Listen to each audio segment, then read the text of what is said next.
BPSC अपने prelims में हर साल 10 से 12 क्वेश्चन पॉलिटी से जरूर पूछती है।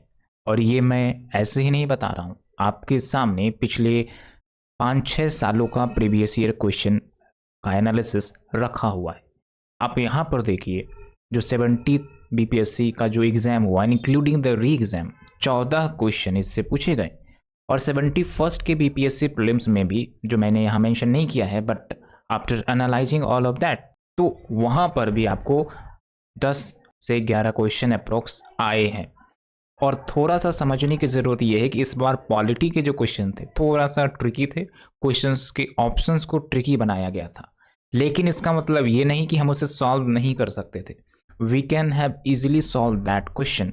तो जो भी आपके पहले पेपर्स आए हैं और उनके क्वेश्चंस को अगर आप मैच करिएगा तो there is only one source जहां से हर साल आपके क्वेश्चन बनने ही बनने हैं। मतलब 90%, मैं तो बोलता हूँ 95% तक क्वेश्चन आपके बन जाएंगे अगर अच्छे से जो चैप्टर्स है, इंपॉर्टेंट चैप्टर्स, उसे पढ़ लिया जाए तो।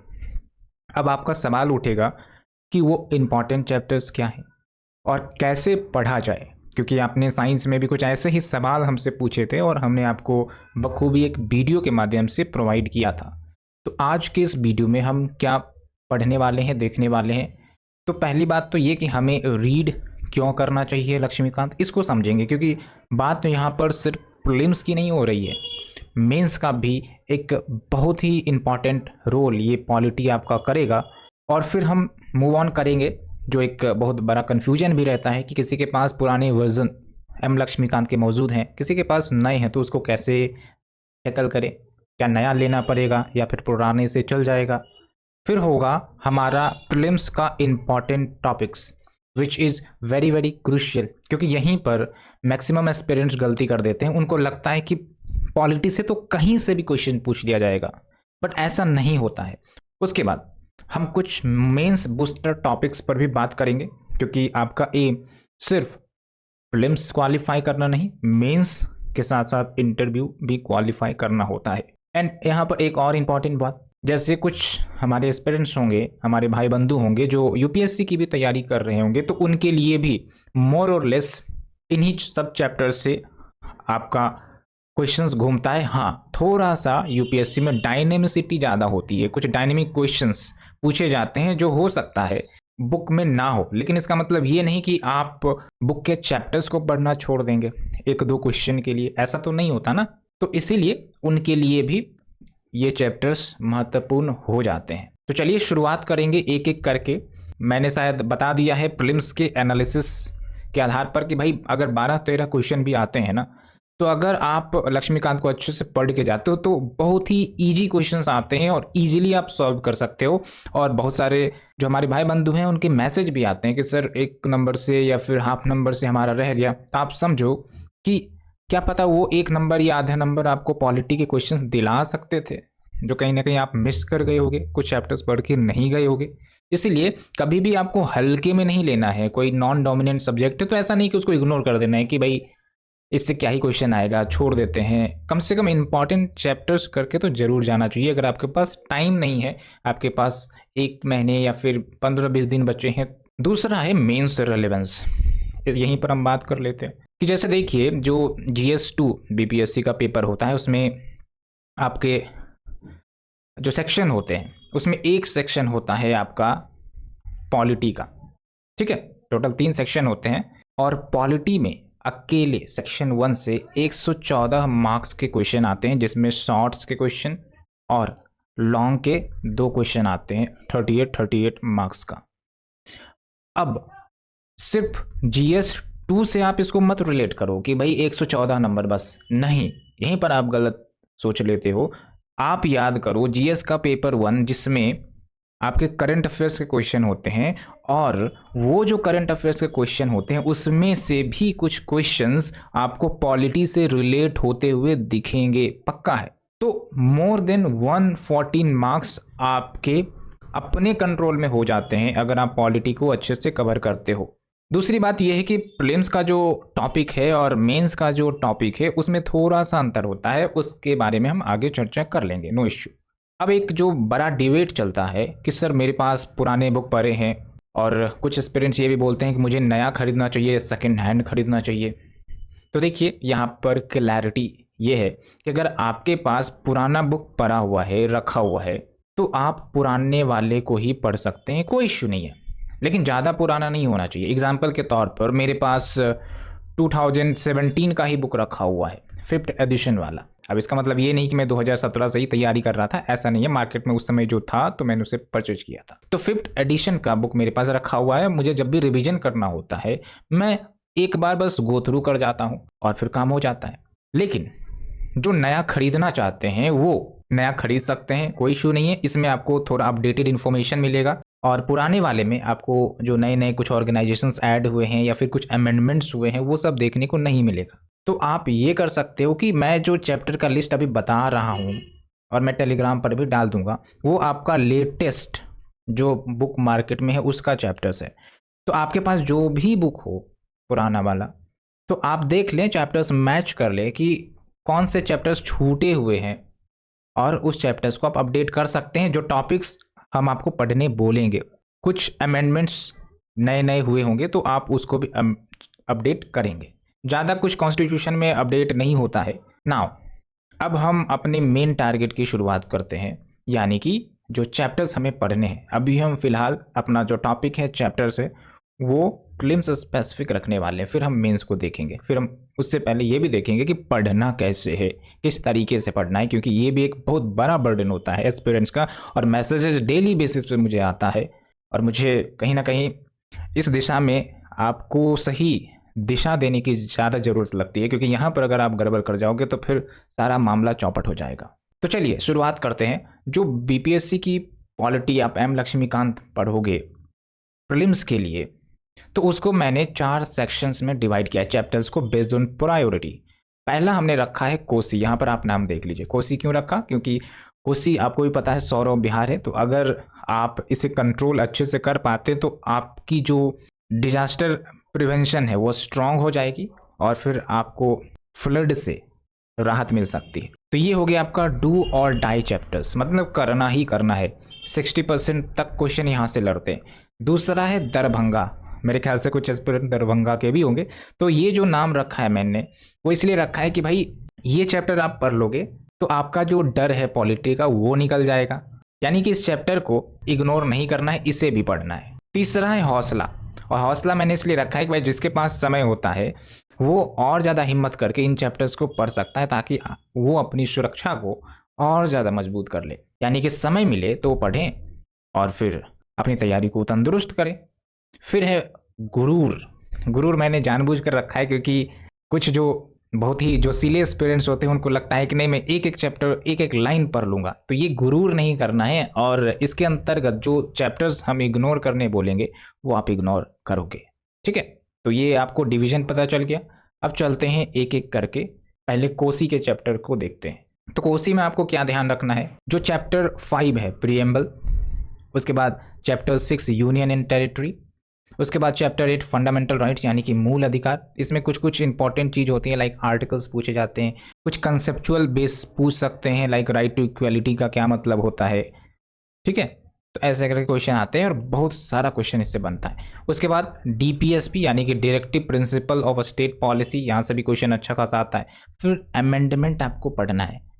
उसके बाद प्रेसिडेंट आप देखेंगे तो 71st बीपीएससी के प्रीलिम्स में भी प्रेसिडेंट पर क्वेश्चन आया है, और आई थिंक कि 70th बीपीएससी के पेपर में भी प्रेसिडेंट पर क्वेश्चन आया था। उसके साथ साथ आप देखेंगे तो parliament very very important, very very important. मैं आपको बताऊंगा कि जब आप पार्लियामेंट पढ़ें तो इसका मतलब ये भी है कि आप साथ में स्टेट लेजिस्लेचर भी पढ़ लें, क्योंकि ज़्यादा कुछ डिफरेंस नहीं होता है। आपका एक साथ 2 बड़े और भास्ट चैप्टर समाप्त हो जाएंगे। उसके बाद सुप्रीम कोर्ट और हाई कोर्ट, ये साथ में आपको पढ़ना है। पढ़ने का तरीका मैं आगे बताने वाला हूँ, कोई इशू नहीं है। उसके बाद गवर्नर, गवर्नर का टर्म क्या होता है, अपॉइंटमेंट कैसे होता है, और क्या इनका फंक्शन रहता है, और ये किसे अपॉइंट करते हैं, बहुत सारे क्वेश्चन इससे बनते हैं, ठीक है। उसके बाद स्टेट लेजिस्लेचर, जैसा कि मैंने आपको बताया। उसके बाद पंचायती राज, वेरी वेरी इंपॉर्टेंट, और ये इतना इंपॉर्टेंट है कि ये आपको बारीकी डिटेल से भी पूछ लिया जाता है, यानी कि जो इनको 29 फंक्शंस दिए गए हैं उस फंक्शंस के डोमेन में घुसकर भी क्वेश्चन पूछा जाता है, बहुत ही ज़्यादा इंपॉर्टेंट हो जाता है। तो इसको हमने कोसी चैप्टर्स के अंतर्गत रखा है, डू और डाई। और ये जब आप कर लेंगे तो 60 to 70% क्वेश्चन हाई चांसेस कि यहीं से आने वाले हैं। तो जब एग्जाम का बहुत ही कम समय बचे तब आप इन चैप्टर्स पर फोकस करके जाएंगे। कहने का मतलब ये है। तो क्या सर अब हम अन्य चैप्टर्स को पढ़ना छोड़ दें? नहीं भाई, आपके पास समय है और धैर्य रखिए, क्योंकि आपको मेंस में भी एक्सेल करना है। तो सिर्फ इतने चैप्टर्स पर कमांड करके आप मेंस में अच्छे आंसर राइटिंग और कंसेप्चुअल क्लैरिटी तो बिल्कुल नहीं डेवलप कर पाएंगे। अब आते हैं मिशन दरभंगा। तो मैंने आपको बता दिया है कोड नेम मैंने क्यों रखा है। तो इसमें आपको क्या करना है कि जो चैप्टर 1 है हिस्टोरिकल बैकग्राउंड, फिर आप देखिए चैप्टर 10 है फंडामेंटल ड्यूटीज, फिर चैप्टर 15 सेंटर स्टेट रिलेशंस, उसी प्रकार से आप देखिए सारा चैप्टर आपका दिया गया है। और ये सब नए बुक के चैप्टर्स के आधार पर है। तो आप देखिए vice president, prime minister, central council of ministers, parliamentary committee, ये सारे चैप्टर्स इंपॉर्टेंट के कैटेगरी में है और इसे इग्नोर नहीं कर सकते, नज़रअंदाज नहीं कर सकते, क्योंकि क्या पता जो कोसी वाला चैप्टर्स मैंने बताया इस बार उससे पूछा गया, हो सकता है 70 सेकेंड में आपको इन चैप्टर से पूछ लिया जाए। तो इसीलिए आपको तैयार रहना है और विजनरी रहना है कि आप 1 साल 2 साल के पैटर्न, अगले पैटर्न को भी गम सके ताकि आपकी तैयारी सुनिश्चित हो। उसी प्रकार से आप देखिए मैंने कोसी में पंचायत को रखा, इसमें म्यूनसिपैलिटी को, क्योंकि म्यूनसिपैलिटी से ज़्यादा क्वेश्चन नहीं आते हैं एज कम्पेयर टू पंचायत। लेकिन क्या पता 70 सेकेंड में इससे ज़्यादा क्वेश्चन आ जाए, क्योंकि डोमेन तो वही है, लोकल सेल्फ गवर्नमेंट, इनके फंक्शन से क्वेश्चन आ जाए, है ना। उसके बाद देखिए इलेक्शन कमीशन है, UPSC state public service commission, finance commission, यहाँ से भी क्वेश्चन आता है, सीएजी से भी क्वेश्चन आता है। इस बार आप देख लो अटॉर्नी जनरल से भी क्वेश्चन आया, एडवोकेट जनरल, उसका मतलब एक प्रकार से आप समझिए बड़ा भाई छोटा भाई का कॉम्बिनेशन है। नीति आयोग से भी क्वेश्चन पूछा जाता है, फिर एंटी डिफेक्शन लॉ से क्वेश्चन पूछा जाता है, और ये तो यूपीएससी का फेवरेट भी है। तो आप समझ रहे हो बात को, ये है important but can not be ignored, mission Darbhanga. अब चलते हैं अपने तीसरे मिशन की तरफ, मिशन हौसला। यानी कि अगर आपके पास टाइम की बिल्कुल कमी है, हम प्रेफर नहीं करेंगे कि आप इससे नहीं पढ़े, लेकिन अगर आपको टाइम इजाज़त नहीं दे रहा है तो आप इन चैप्टर्स को छोड़ सकते हैं। मैं बोल रहा हूँ छोड़ सकते हैं, छोड़ ही देना है नहीं, जरूरी नहीं, ठीक है। तो मिशन हौसला के अंतर्गत आप देखिए chapter number 2 making of the constitution, यानी कि संविधान निर्माण, साइलेंट फीचर्स, चैप्टर नंबर 4 संविधान की विशेषता, ये मेंस के लिए काफ़ी ज़्यादा इंपॉर्टेंट होती है। फिर चैप्टर 7 सिटीजनशिप है, chapter 12 basic structure, parliamentary system, उसी प्रकार से इंटर स्टेट है, उसी प्रकार से आप देखेंगे तो यूनियन टेरिटरी, शेड्यूल ट्राइब्स। और मेरे ख्याल से ये आपको सारे चैप्टर्स विजिबल होंगे, तो एक एक करके चैप्टर्स नाम बताना वो टाइम कंज्यूमिंग होगा, इसलिए आप एक बार गो थ्रू कर लेंगे, काम हो जाएगा। तो ये है आपका हौसला पार्ट 1। अब हौसला पार्ट 2 में चलते हैं, जिसमें आपका जीएसटी काउंसिल है। ये आप देखोगे तो लेटेस्ट जो बुक्स होंगे लक्ष्मीकांत के उसमें ऐड किया गया होगा। फिर नेशनल कमीशन फॉर एससी है, नेशनल कमीशन फॉर एसटी है, नेशनल कमीशन ऑफ बीसी है। ये सबको बस आपको एक बार देखना होता है, काम आपका हो जाएगा, क्योंकि सबके फंक्शंस रिलेटिवली सिमिलर होते हैं। बस कोई एससी का कार्यभार संभाल रहा होगा, कोई एसटी का, कोई बैकवर्ड क्लासेस का, समझ में है आपको। फिर एनएचआरसी देख लेना, इस पर भी क्वेश्चन बीपीएससी ने पूछा है। फिर SHRC, Lokpal and Lokayukta, chapter number 66, law commission, ठीक है। फिर 71 डिलिमिटेशन, अब इस बार ये इंपॉर्टेंट हो सकता है तो इसको आप इग्नोर नहीं करेंगे। फिर कोऑपरेटिव सोसाइटी है, ऑफिशियल लैंग्वेज, भाई स्टेट में ऑफिशियल लैंग्वेज क्या है, आपके राज्य में क्या है, नेशनल लेवल पर क्या है, हिंदी क्या हमारी राष्ट्रभाषा है, अगर नहीं है तो क्या है, क्या संविधान के प्रोविजंस हैं, इस एंगल पर आपको फोकस करना होता है। फिर है आपका इलेक्शंस वाला चैप्टर, उसके बाद इलेक्शन लॉज क्या है, ठीक है। बस आपको थोड़े थोड़े हाईलाइट देख लेने, जैसे पार्टी के रजिस्ट्रेशन का कुछ नियम होता है, स्टेट पार्टी, नेशनल पार्टी, तो उसका कुछ रूल्स है वो आपको देख लेने। साथ के साथ ये भी आपको देखना है कि जो रिप्रेजेंटेशन ऑफ पीपल एक्ट है 1950, 1951, थोड़ा बहुत आपको आइडिया रहना चाहिए। वैसे भी ये जनरल टॉपिक से अवेयर तो होनी ही चाहिए, आज नहीं तो कल आपके इंटरव्यू में, मेंस में बहुत ही अच्छे तरीके से काम देंगे। फिर है आपके लैंडमार्क जजमेंट, ये मेंस के लिए थोड़ा ज़्यादा इंपॉर्टेंट हो जाता है।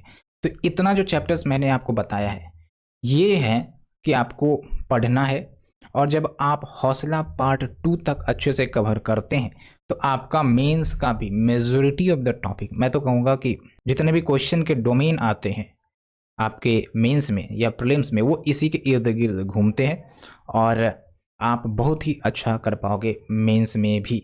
और कुछ एडिशन होता है, वो तो समय के साथ मैं आपको बताते चलूँगा, आपको घबराने की बिल्कुल भी ज़रूरत नहीं है। मेंस के लिए मैं एक अलग से भी वीडियो लाऊंगा, पॉलिटी के लिए कैसे करना है, क्या कवर करना है, स्पेसिफिक टॉपिक, स्पेसिफिक कीवर्ड कौन सा हो जिस पर क्वेश्चन बनता है। जैसे सेक्युलरिज्म पर क्वेश्चन बन जाता है बहुत ही डिटेल्ड वे में। I am with you. अब आते हैं गुरूर। अब भाई ज़्यादा गुरूर हो जाए तो चैप्टर को छोड़ दो, और क्या। तो इसमें आप देखिए ये जो लिस्ट है चैप्टर्स के आपके सामने दिए गए हैं, तो एक बार आप पॉज करके, जो हिंदी मीडियम है इंग्लिश मीडियम है दोनों के लिए कंफर्टेबल है, इसमें कोई त्रुटि दिक्कत नहीं होगी। पॉज करके चैप्टर्स देख ले। और हाँ, यहाँ पर मैं आपको बताऊंगा कि नॉर्थ ईस्ट काउंसिल को आप थोड़ा हौसला या फिर दरभंगा में रख सकते हैं, क्योंकि यहाँ से मेंस में क्वेश्चन आता है। प्रीलिम्स में तो बहुत ही रेयरली है, मेंस में आता है। तो नॉर्थ ईस्ट काउंसिल पर फोकस करना होगा आपको, ठीक है।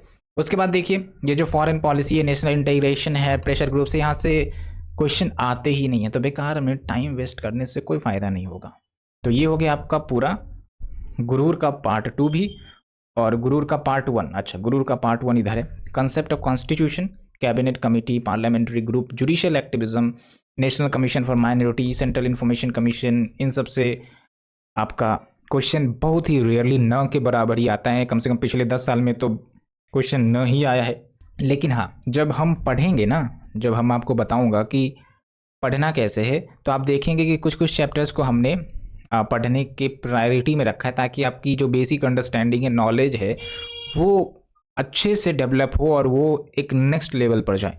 तो यहाँ पर आपको मैंने कंसेप्ट ऑफ कॉन्स्टिट्यूशन को गुरूर के अंतर्गत रखा है, लेकिन जब मैं आपको पढ़ने बताऊँगा तो आपको थोड़ा सा इस पर नज़र रखनी है, ताकि आप अपना बेस बिल्डअप कर सके। अब अचानक से आप बच्चे से बुजुर्ग तो नहीं हो जाओगे, समय लगता है ना मैच्योरिटी आने में। उसी प्रकार से जब संविधान की इतनी मोटी बुक आप पढ़ रहे हो, तो थोड़ा बेसिक का तो अवेयरनेस होना चाहिए। तो वो संविधान के बारे में क्या है, कैसे काम करता है, तो वो थोड़ा सा जानकारी होना चाहिए।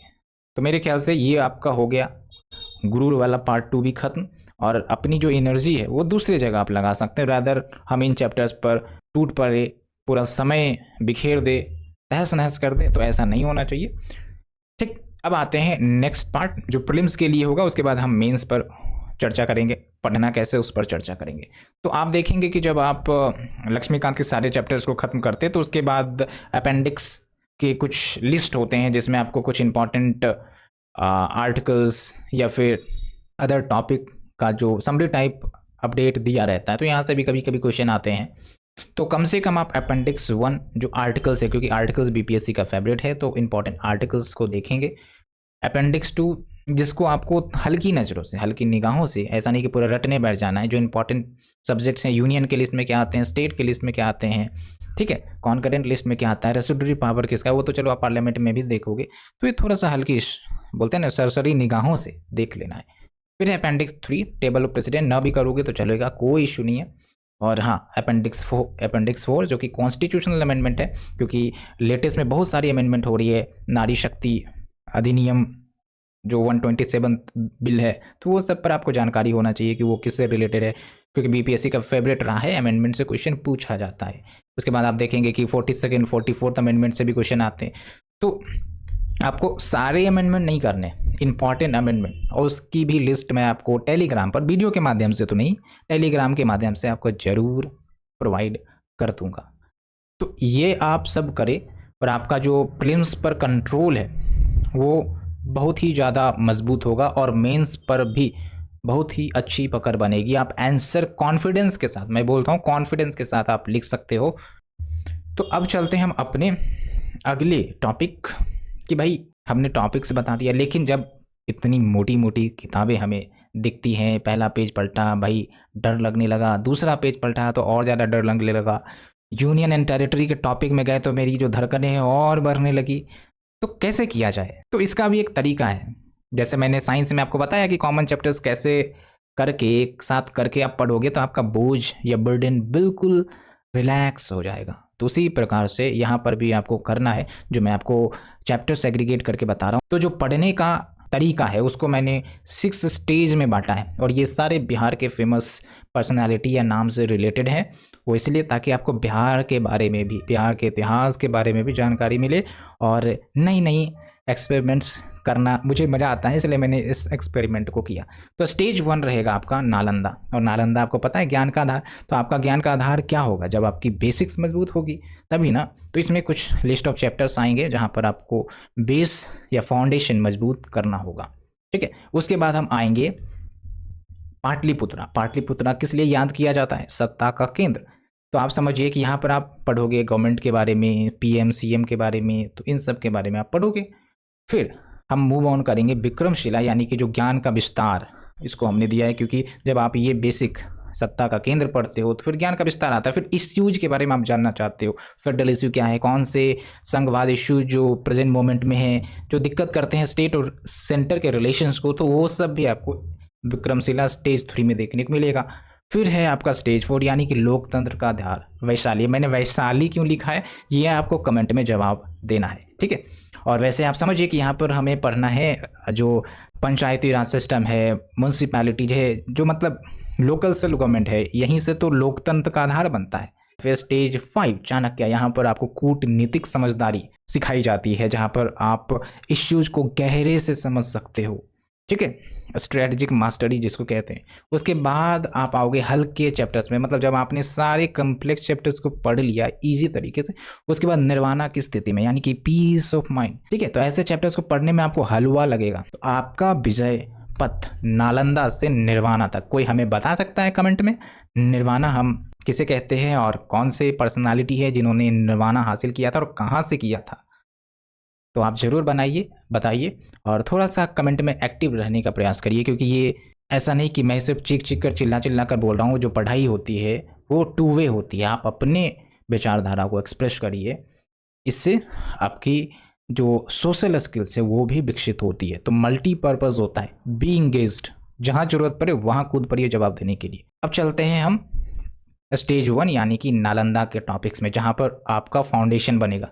तो आप देखिए जब आप पढ़ेंगे तो आपको चैप्टर 1 और चैप्टर 2 ये आप तब पढ़ेंगे जब आपने स्पेक्ट्रम का जो हिस्ट्री है वो पढ़ा होगा, और उसमें मैंने आपको बताया था हिस्टोरिकल बैकग्राउंड और मेकिंग ऑफ द कॉन्स्टिट्यूशन, उसमें भी दिया है। तो जब आप उसे पढ़ ले तब आप आराम से इसे पढ़ सकते हो।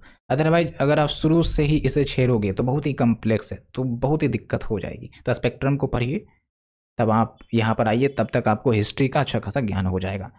उसके बाद आप कंसेप्ट ऑफ कॉन्स्टिट्यूशन से पढ़ना शुरू करें, ये इंपॉर्टेंट है, जो कि चैप्टर 3 है। उसके बाद आप देखिए इजी चैप्टर्स कुछ हैं, प्रीएम्बल है, फिर चैप्टर 5 यूनियन एंड टेरिटरी, फिर सिटीजनशिप, फिर फंडामेंटल राइट्स, डीपीएसपी और फंडामेंटल ड्यूटीज, ठीक है। और यहाँ पर मैं आपको एक और सजेशन देना चाहूँगा कि ये जो चैप्टर 6 और चैप्टर 7 है ये थोड़ा सा कम्प्लेक्स है, बहुत सारे फैक्ट्स हैं और उसमें बहुत सारी चीज़ें इंपॉर्टेंट नहीं है, लेकिन आपको समझने में यहाँ दिक्कत हो सकती है। तो बाकायदे फ्री माइंड के साथ आप वीडियो का सहारा ले लीजिए, तो ये आपका बेस बना देगा ज्ञान का आधार। तो now you have the Pataliputra slide. तो इसमें क्या है ना कि बहुत सारे जो चैप्टर्स है वो कॉमन है, तो जब एक चैप्टर आप पढ़ोगे तो उसके साथ साथ आपको दूसरे चैप्टर्स भी निपटा लेने। जैसे जब आप प्रेसिडेंट के चैप्टर्स पढ़ोगे तो उसके साथ साथ वाइस प्रेसिडेंट का चैप्टर 1 पेज का है, निपटा लो। उसके बाद जब प्राइम मिनिस्टर पढ़ोगे, सेंट्रल काउंसिल ऑफ मिनिस्टर जब आप पढ़ोगे तो आप सीएम, चीफ मिनिस्टर और जो चीफ मिनिस्टर के स्टेट काउंसिल ऑफ मिनिस्टर होते हैं वो भी पढ़ लो। उसके बाद जब आप प्रेसिडेंट पढ़ते हो तो उसके साथ साथ आप गवर्नर भी पढ़ लो, कोई इश्यू नहीं है। तो प्रेसिडेंट, वाइस प्रेसिडेंट, गवर्नर साथ में ही पढ़ो, कोई दिक्कत नहीं है। उसके बाद सीएम के बारे में मैंने आपको बता दिया। उसके बाद स्टेट काउंसिल ऑफ मिनिस्टर के बारे में मैंने आपको बताया।